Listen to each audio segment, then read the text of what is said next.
এই বেটা খানের কাছে জমি বিক্রি করে টাকা নিছে, আর এখন অস্বীকার করতেছে।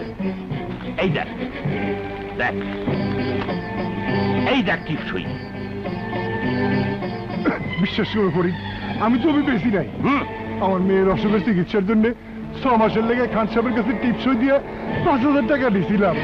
6 মাস পার হইতে এখন 7 দিন বাকি। খান সাহেব মিথ্যা কথা কইতেছে, আমি শুধু সাদা কাগজে টিপসই দিছি। তোর এত বড় বুকের সাইজ যে আমাকে মিথ্যাবাদী বলিস?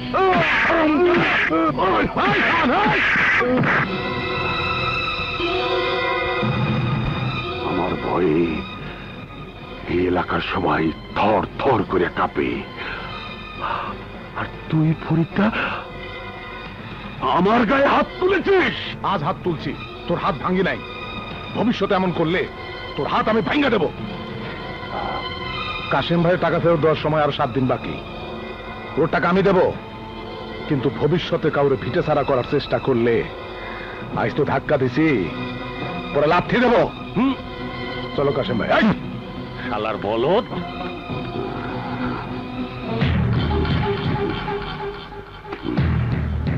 বলদের শিং গজাইছে, যে কোনো সময় গুতা মারতে পারে। শিং দুইটা ভাঙ্গা দিতে হইব। একটা ভাইয়া আর একটা হাতে ধরায় দেবো।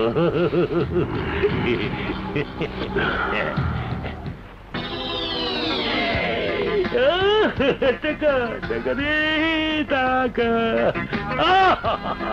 টাকা টাকা।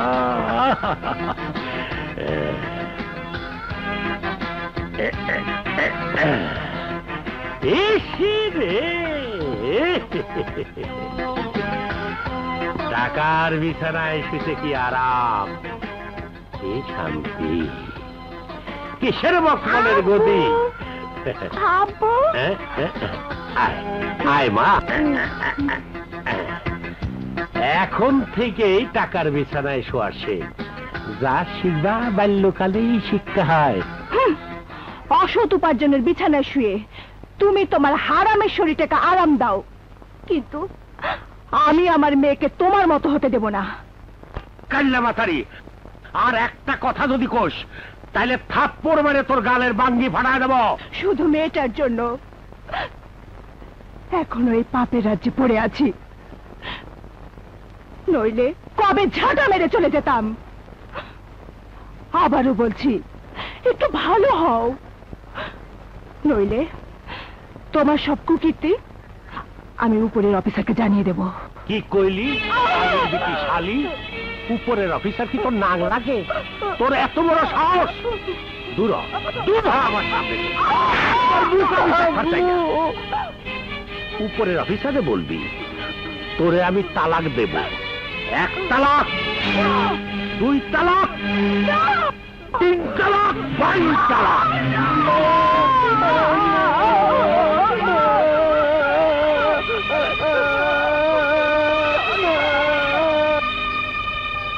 কাল্লে মাতারি গেছে, এখন আরামে ঘুমাবো। টাকা টাকা ধার দেবে নাসির খান কৌশলে টিপসই নিয়া গ্রামের সহজ সরল মানুষগুলারে নিঃস্ব করতেছে। কিন্তু এখন থেকে নাসির খানের সমস্ত অন্যায়ের বিরুদ্ধে সবাইকে রুখে দাঁড়াতে হবে। হ্যাঁ, খান যাদের জমি অবৈধভাবে দখল করে রাখছে সেই সব জমিতে কাল থেকে আমি লাঙ্গল চালাবো। আপনারা কি আমার সঙ্গে আছেন? হ্যাঁ হ্যাঁ, আমরা সবাই আছি। থাকবে না, থাকবে না, ফরিদের সাথে কেউ থাকবে। জমিতে লাঙ্গল চলার আগে ফরিদের বাড়িতে লাঙ্গল চলবে, ফরিদের বুকে লাঙ্গল চলবে। চিল্লে লোক জানায় না, যা করার ঠান্ডা মাথায় করেন। বসেন বসেন বসেন। একটা ফকিন্নির পোলা আমার সাথে টক্কর দেয়, ওকে শেষ করতে হবে। আপনি কি দাঙ্গা ফেসাদ খুন খারাপি করবেন? খুন? আমার মান সম্মান রক্ষা করতে শুধু ফরিদকে নয়, যে বিরোধিতা করবে তাকেই খবর দেব। তাহলে আমি সামাল দেবো কেমন?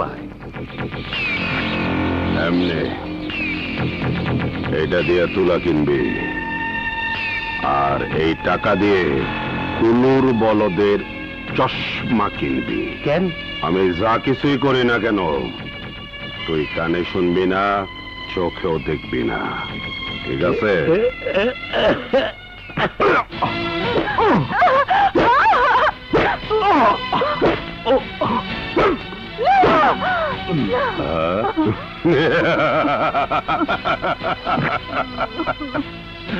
এই দেখো তোমাকে নেতা তোমাগর জমি ফেরত দেবে।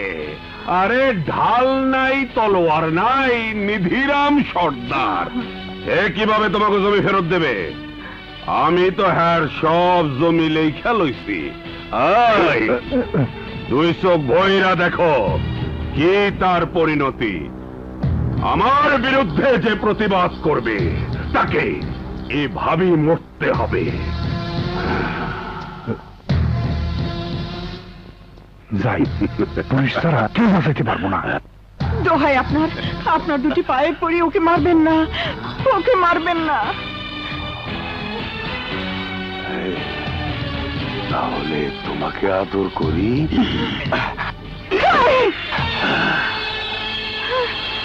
এই দাড়ি আমার বংশের ঐতিহ্য, সম্মানের প্রতীক, আর তুই বেটে নোংরা হাতে আমার দাড়ির অপমান করেছিস।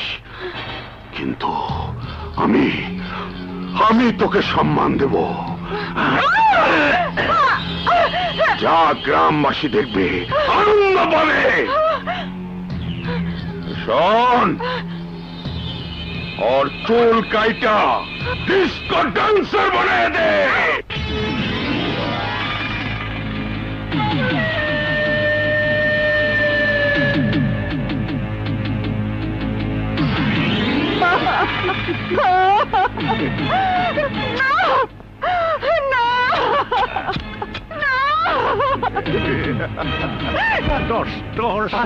সার্গু, নাসির খান ফরিদের মারতাছে, একদম মেরে ফেলবো। এইখানে আইতে তো কতক্ষণ লাগছে? আধা ঘন্টা নিশ্চয়ই। যে একটা লোক রে মারতে 1 মিনিটও লাগে না। এতক্ষণে নিশ্চয়ই সব খতম। আমি যাইয়া কি করব?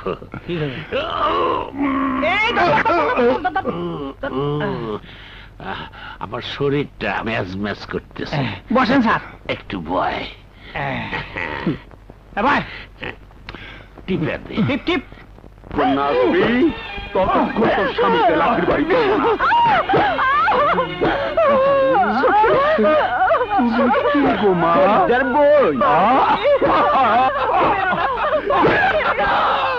ভালো ভাইয়ের সামনে বোনের কষ্ট, ভাবির সামনে ননদের কষ্ট, সবার সামনে আমার আনন্দ।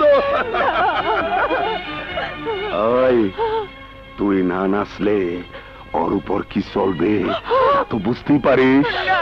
নাচো নাচো।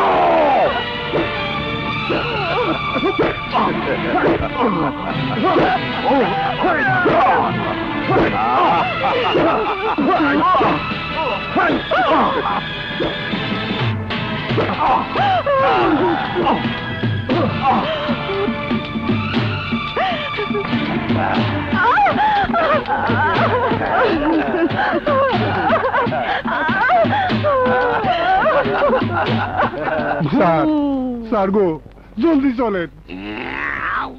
কি ভাবতেছেন স্যার? ভাবতেছি কি করা যায়। নে জুতাটা মোস। মোস মোস।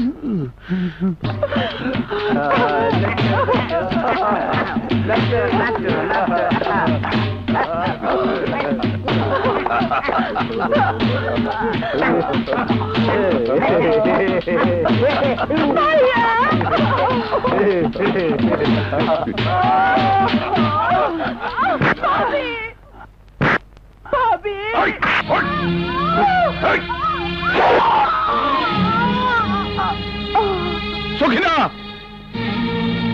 তার বাচ্চা, আমি তোরে দাফন করব, জিন্দা দাফন। ওই বাচ্চা থাকলে তো আমারে দাফন করব। ওই তারা ঘরে দাফন করে ব্যবস্থা কর।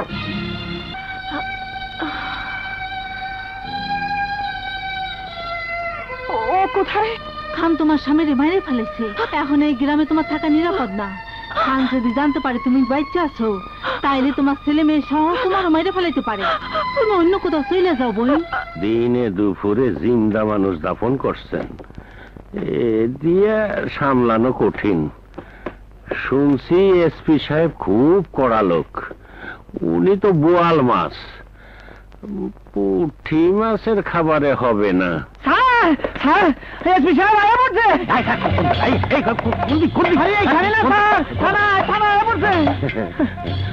আল্লাহ জানে কপালে কি আছে।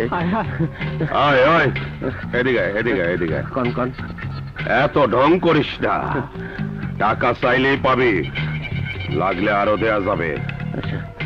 বোয়াল মাছ খিদায় হা কইরা আছে, টাকা পেলে টুপ করে গিলে ফেলবে। যা খিদা মিটা যা। আমার কই যা আরো রেডি দেখেন, আরো এই হালদার বাচ্চা। আসেন স্যার, বুঝলেন স্যার, এই যে উসানিসা জায়গাটা, হ্যাঁ আসেন, আমি যাচ্ছি। আসেন আসেন। কি হয়েছে, কি হলে রে ভাই? আজ তো তুমি পড়ে গেল, কত দূর পাইছি, খান্দে বাঁচানোর পয়েন্ট পাইছি। এই খাড়া খাড়া খাড়া খাড়া। যে স্যার, কি কাজ করিস? হাল চাষ করি। বাড়ি কই? ওই নিয়ামতপুর। ও বুঝছি, দিনের বেলায় চাষার বেশ আর রাইতের বেলায় ডাকাতি কেস। ডাকাতি কেস? এসব কি কই দাছেন স্যার? আমি তো কিছুই বুঝতে পারতাছি না। কিছুই বুঝতেছে যে না, কিছুই না। যে না। চুপ! থানায় গেলেই বুঝবে ফরিদ যে তোরাই খুন করছিস। কি হয়েছে স্যার? চল তবে ওরে বাবা রে, ওরে এদিকে অরিজিনাল ডাকাতে, অরিজিনাল ডাকাত।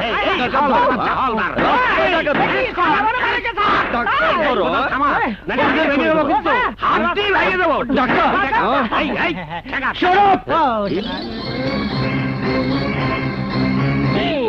এ দেখি এসপি। স্যার আপনি আগে পারেন স্যার, আমি পিছিয়ে আছি। স্যার, শাস্তি যা দেবার দিয়েন, তার আগে আমার এই দামি পকেট দুইটা নিয়ে নেন। পোশাক খোলো। জি স্যার, আমি আগে কইছিলাম বেশি লুপ করেন না। কি করতে কি করলাম, নিজেই ফাঁসিয়ে গেলাম। স্যার আর কইলেন না স্যার, ইজ্জতের ব্যাপার স্যার। গোপন সূত্রে তোমার সম্পর্কে সব রিপোর্ট পেয়ে সরজমিনে তদন্ত এসেছিলাম। The fact is correct. তোমার মতো দু একজন অসৎ অফিসারের জন্যই আজ গোটা পুলিশ বাহিনীর মাথা হেট হয়ে যাচ্ছে। তোমার সব অপকর্মের শাস্তি অবশ্যই তুমি পাবে। এই অ্যারেস্ট হিম। স্যার আমার মাফ করে দেন স্যার, মাফ করে দেন স্যার, মাফ করে দেন।